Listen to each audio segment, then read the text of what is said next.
Feelings या जिनको जानवरों के बारे में भी थोड़ी फीलिंग्स हैं, और अगर आप उन्हें हर्ट करते हैं तो ये उस इंसान के रिलीजन के प्रति जाना है। तो मेरा ये मानना है कि भगवान कुछ नहीं है, सिर्फ एक यूनिवर्सल ब्रदरहुड का माध्यम है ताकि एक भगवान को हम पूजें या इबादत करें और इसके थ्रू हम यूनाइट हो जाएं।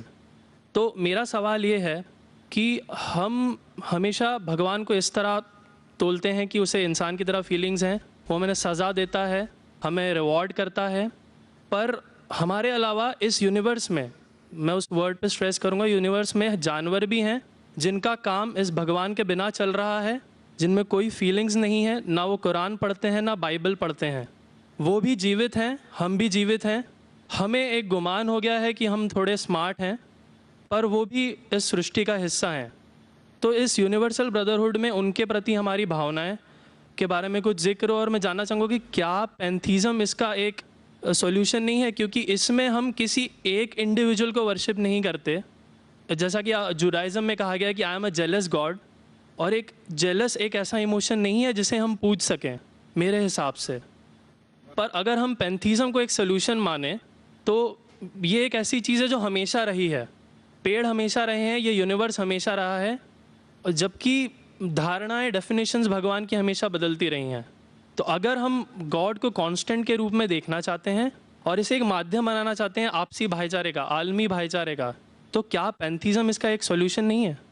भाई साहब ने सवाल पूछा कि यूनिवर्सल ब्रदरहुड हम सिर्फ इंसानों तक महदूद रह गए हैं, क्या जानवर में जान नहीं है?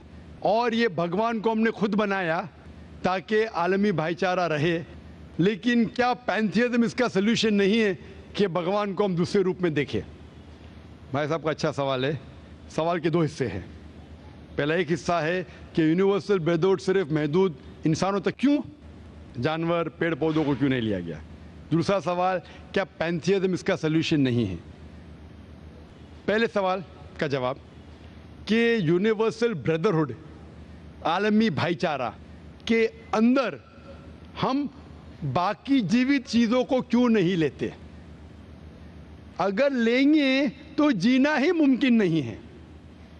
अगर हम लेंगे बाकी जीवित चीज़ों को, हम आलमी भाईचारे में लेंगे, तो आपको यहाँ खड़े रहना भी मुमकिन नहीं है 5 मिनट तक के। क्यों? मैं बोलूँगा, क्योंकि मैं डॉक्टर हूँ।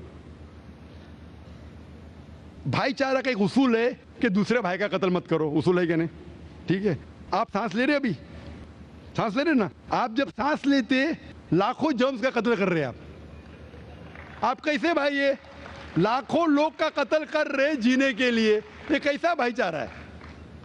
तो इसीलिए भाईचारे का डेफिनेशन जरा हम बराबर तौर से समझ ले, फिर हम डिस्कस करें।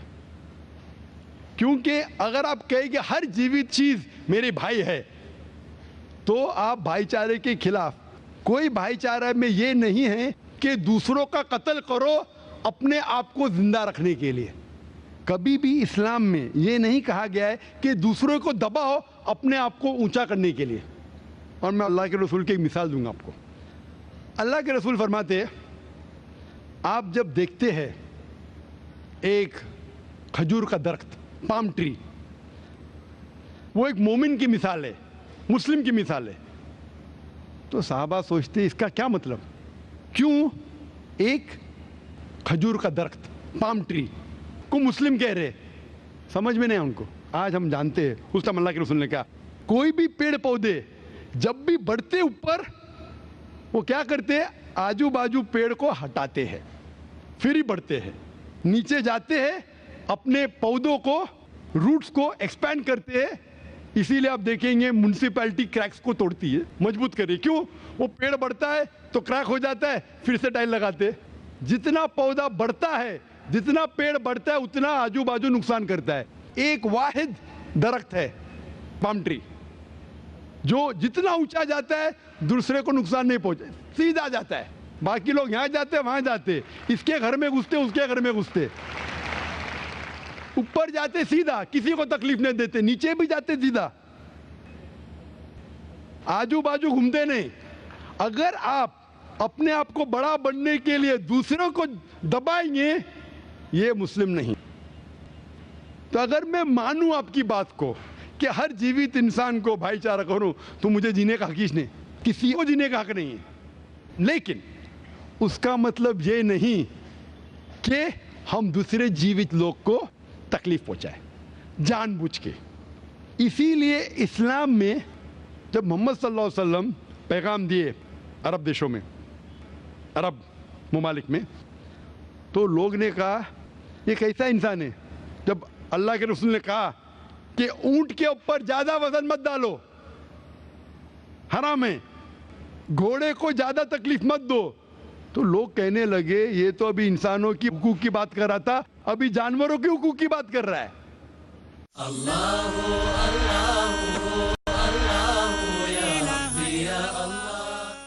अल्लाह के रसूल फरमाते जब एक शख्स आग उगाता, बोलते आग को बुझाओ, क्यों? उधर चींटियां मर रहे हैं। उसका मतलब जानबूझ के कोई भी जीवित चीज को मारना हराम है। सिर्फ अनजाने में इजाजत है, या जिसकी इजाजत खुदा ने आपको दी है, जिसकी इजाजत दी है खुदा ने। मिसाल के तौर पे मनुस्मृति में चैप्टर नंबर 5 श्लोका नंबर 31 में लिखा है कि खुदा ने कुछ जानवरों को बनाए खाने के लिए और किसको खुराक बनने के लिए, some to be eaten some to eat. अगर वो खाने वाला जानवर दूसरे जानवर को खाता है जिसको खुराक के लिए बनाया है, तो कोई गुनाह नहीं है। मनुस्मृति चैप्टर नंबर 5 श्लोक नंबर 30 में अगर आप उस जानवर का कत्ल करते जो खाने के लिए बनाया गया है, तो आप गुनाह नहीं कर रहे। Manusmriti chapter number 5 shloka number 39 में सैक्रिफिशियल एनिमल, जो एनिमल कुर्बानी के लिए बनाए गए उसकी कुर्बानी देना गुनाह नहीं है। मैं क्यों हिंदू धर्म से कह रहा हूँ, मुस्लिम से भी कह सकता हूँ, बहुत से हवाले। उसका मतलब हमें किसी को तकलीफ नहीं देना चाहिए। लेकिन अगर अनजाने में चलते चलते चींटी मर गई तो आप बाहर चले नहीं सकेंगे, आप सांस लेंगे जर्म। तो अल्लाह ताला ने जर्म को पैदा किया है मरने के लिए आमतौर पे, तो आप गुनहगार नहीं। मालूम कुछ जैन लोग मास्क पहनते तो भी मरते, पानी को उबालते, उबालने से मार रहे, उबालने पानी पी के फायदा क्या? अंदर मारने के बदले बाहर मार रहे, क्या फायदा? ये मुमकिन ही नहीं है। लेकिन जानबूझ के कोई जानवर को, और एक मिसाल दूंगा, हमारे खतीब जुमा नमाज पढ़ाए थे कल, डॉक्टर उस्मान, उनने अपने खुतबे में मिसाल दी थी। क्या एक औरत थी जो बहुत बेहया थी, क्या कहेंगे, जो आम तौर पे लोगों की जीनत थी। मैं लफ्ज़ उर्दू ज़रा मेरी कमज़ोर है, मैं किसी को ठेस नहीं पहुंचाना चाहता। इंग्लिश में कहेंगे नॉट विथ गुड कैरेक्टर, बाजारी औरत। ज़रा मैं ऐसे लफ्ज़ नहीं इस्तेमाल करना चाहता किसी को चोट पहुंचे। तो बाजारी औरत थी जो बहुत गुनाह करती थी, लेकिन एक वक्त एक कुत्ते को पानी पिलाया तो अल्लाह के रसूल फरमाते सिर्फ वो एक अच्छे अमल के वजह से खुदा ने उसे जन्नत में डाला। बाजारी औरत गलत काम करती है, जिना करती है, एक अमल क्या की, एक कुत्ते को पानी दी, इंसान को नहीं कुत्ते को, और अल्लाह उसे जन्नत में डालता है। दूसरी तरफ एक अच्छी औरत, नेक औरत, लेकिन एक बिल्ली को बंद करती है, चेन करके रखती है, उसकी आज़ादी को कैद करती है, अल्लाह ताला उसको जहन्नम में डालता है, नरक में डालता है। इसे कहते हैं जानवरों के हुकूक। मतलब जानवरों के भी हुकूक इस्लाम में हैं। अल्लाह के रसूल फरमाते कि चिड़िया की जान भी मत लो बिना वजह। चिड़िया, स्पैरो, आप पढ़ेंगे कुरान में और हदीस में कई इसके पर लेक्चर। तो इसलिए हम मानते हैं कि जीवित चीज का हमें एहतराम करना चाहिए, उसके रूल रेगुलेशन है। बोलेंगे सब जीवित चीज मेरे भाई है, नहीं भाई, सब भाई नहीं है। अभी कुछ लोग इतना करते, कुत्ते के पीछे हर महीने लाख रुपया खर्चा करते। अरे गरीब लोग मर रहे, लाख रुपये से 10 घर हर महीने लाख रुपया अपने पूडल के ऊपर डालते हैं। लाख रुपये से कम 10 घर तो चलेंगे ना महीने, 20 घर चलेंगे बम्बई में, हाँ के नहीं? वो 20 घर को संभालो ना, एक पूडल को संभाल रहे। ये किधर का इस्लाम है?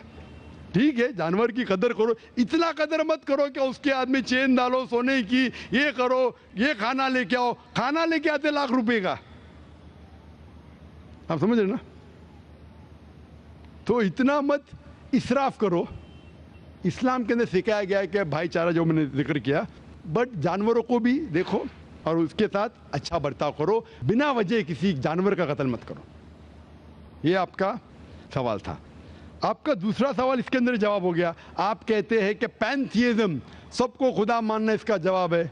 उसका जवाब में कहा था, हमारे भाई जो अवतार सिंह थे ना, उसने कहा था पैंथियज्म, सब कुछ खुदा है, सब कुछ खुदा है।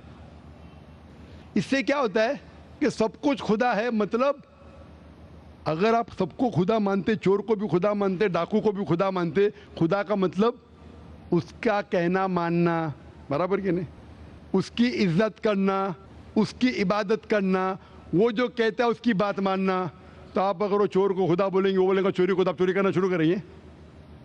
वो बलात्कार करने वाला कहेंगे आपसे, आप उसको खुदा बोलेंगे, चल मैं बलात्कार कर, आप करेंगे? करेंगे? तो इसी तरह ये इलॉजिकल है। खुदा एक है और सिर्फ उसकी इबादत करना चाहिए। और ये जो फिलॉसफी है, ये फिलॉसफी जो आप बोल रहे किधर से आई, इसे कहते हैं एंथ्रोपोमॉर्फिज्म। क्या कहते हैं? एंथ्रोपोमॉर्फिज्म, मतलब गॉड ने हर चीज की शक्ल हासिल की। और इसके अंदर एक फिलॉसफी है कि खुदा इतना पाक, इतना नेक, वो जानता नहीं कि किस तरीके से इंसान को तकलीफ होती है। और ये एंथ्रोपोमॉर्फिज्म जो फिलॉसफी है, खुदा अलग अलग चीज में शामिल होते हैं। और कई मजहब, इस्लाम के अलावा कोई मजहब कहता है कि खुदा एक बार इंसान का रूप हासिल किया, कुछ मजहब कहते हैं अनेक बार। और उनकी लॉजिक है कि खुदा इतना पाक, इतना नेक, इतना महान, उसे पता नहीं इंसान की तकलीफ क्या है, इंसान को किस चीज का बुरा लगता है। इतना नेक, इतने पाक, इंसान को दर्द कैसा होता है, इंसान को तकलीफ कैसा होती है। तो ये खुदा जो नेक और पाक है, जानने के लिए इंसान के उसूल क्या होना चाहिए, वो इंसान का रूप धारण करते हैं। ये फिलॉसफी है एंथ्रोपोमॉर्फिज्म की। ऊपर से लगता है बहुत लॉजिकल है, खुदा इतना नेक, इतना पाक, इतना दयालु, वो जानता नहीं बेचारे इंसानों की क्या तकलीफ है, क्या मजबूरी है, क्या मुश्किलात है।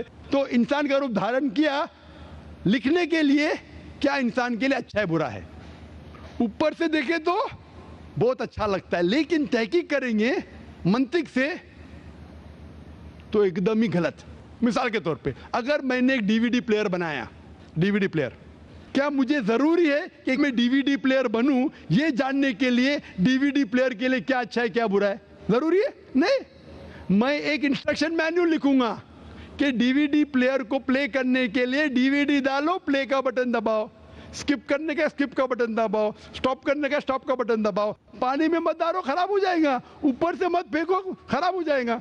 मुझे डीवीडी प्लेयर बनने की जरूरत नहीं। इसी तरीके से खुदा हमारा खालिक है, हमारा बनाने वाला है, हमारा पैदा करने वाला है, उसको इंसान बनने की जरूरत ही नहीं। वो क्या करता है? इंस्ट्रक्शन मैन्युअल लिखता है, इंसान के लिए क्या अच्छा है क्या बुरा है, क्या खाना चाहिए क्या नहीं खाना चाहिए, कैसा इबादत करना चाहिए। और इस खुदा का आखिरी इंस्ट्रक्शन मैन्युअल है कुरान। इस ईश्वर, इस भगवान, इस अल्लाह, इस खुदा का आखिरी इंस्ट्रक्शन मैन्युअल है कुरान। इस कुरान मजीद में लिखा है आपके लिए क्या अच्छा है क्या बुरा है, किस तरीके से जानवर से अच्छा बर्ताव करना चाहिए, किस तरीके से भाईचारा बढ़ना चाहिए, किस तरीके से गरीबों की मदद करना चाहिए, सब लिखा है इसमें।